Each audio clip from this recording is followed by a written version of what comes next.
मेरा नाम मोहम्मद सादिक है और हमारा गांव का नाम कलश बोल के है। सब बराबर मेंटेन नहीं होता है बराबर से, कोई इसके बारे में टेंशन नहीं लेता है। ज़्यादा से ज़्यादा इधर सब बीपीएल ही है, बहुत गरीब है ना इधर। बीपीएल रहेगा तो थोड़ा उन लोगों को प्रॉब्लम कम होता है। अभी परेशान बहुत ही दिक्कत है इन लोगों को। तो बीपीएल कार्ड रहेगा तो अच्छा होता है, नहीं तो उधर इधर घूम के मजदूरी करके कैसा भी अभी ज़िंदगी गुजार रहा है। वो लोग बहुत तकलीफ के साथ में गुजार रहा है। For villagers in Kalasa, all the needs and processes are on a hold, as after government scheme to get their cards renewed by sending SMSs, less than half of them were able to do so, and the rest are waiting to figure out the process and the renewed cards for more than a year now. अभी government ने scheme बनाया है, इसके लिए अभी एक 4-5 condition भी रखा है। वो कंडीशन बोलो तो हाउस का केवी का बिल दिखाना पड़ता है और एनरोलमेंट करना पड़ता है और कार्ड धारक जो कार्ड लिया है ना वो कार्ड वाले एनरोलमेंट करना पड़ता है, फिर एसएमएस करना पड़ता है। वो कंडीशन में क्या है वो सब उन्होंने फुलफिल किया है तो हम वो कार्ड डिसकंटिन्यू नहीं होता है, वो वैलिड रहता है।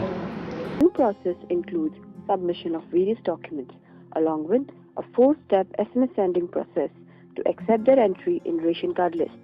For this, first they have to message their ration card number. For new ones, then they have to send their EPIC number. In the next step, they have to furnish the EPIC number of all the family members one by one.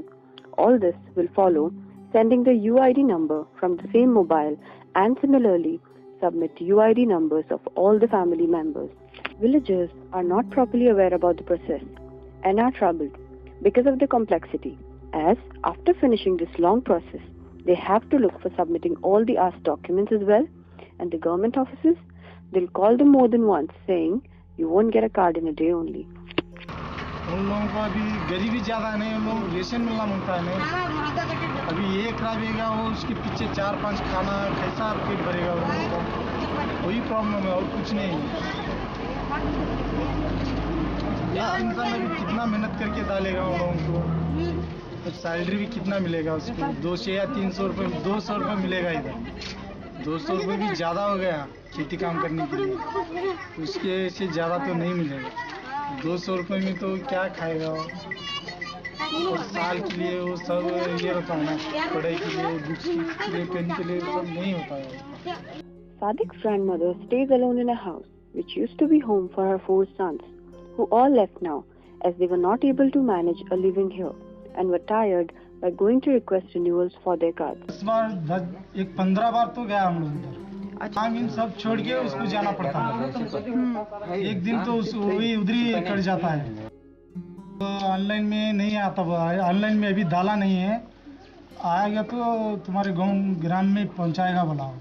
Because of this new system, many poor villagers are suffering as their ration cards are either suspended or in a pending state, and they are not at all happy with the new procedure and showing their anger as well.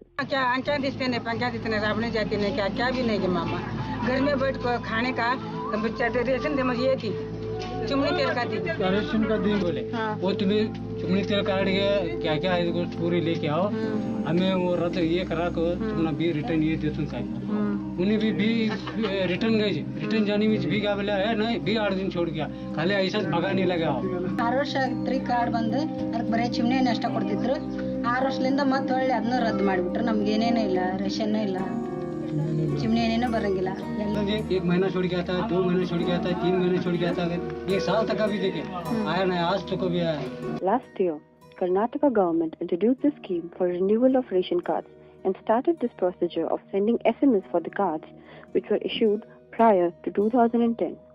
Going by the statistics made available by Food and Civil Supplies Department, there were 8,606 permanent ration cards, and after the introduction of the scheme last year, till February 2015, only 3,777 SMSs were received, and out of which only 700 cards are issued to applicants. But the authorities have an entirely different perspective about the troubles villagers are facing with the scheme. में government ने ऐसा condition डाल दिया है, हम उसका condition को पालन करना चाहिए। वो उधर स्कीम जो है ना, गवर्नमेंट का स्कीम ज़्यादा से ज़्यादा एक ही घर में 2-3 आदमी लेने की कोशिश करता है, तो बेनिफिट ज़्यादा रहता है। तो सब जगह बीपीएल कार्ड पूछता है, हॉस्पिटल में पूछता है, हाँ भी देखो बीपीएल कार्ड, वो बीपीएल कार्ड रहे तो उसको गवर्नमेंट बेनिफिट स्कीम मिलता है। उसके लिए वो दिमाग में क्या रहता है, घर में 1-2-3 लिया तो हमारा काम होता है, ऐसा बोल के उसका दिमाग में उसका दुरुपयोग भी होता रहता है। तो हम फाइंड आउट करते हैं, इसका कैंसिलेशन करने का हमारा तरीके से हम करते हैं, तो क्या होगा। Authorities believe that even the villagers share the blame of this delay by not submitting all the asked documents on time. But every time they go with the documents, one more piece of paper and a few more hours of travel are added by the authorities in their list and their pay.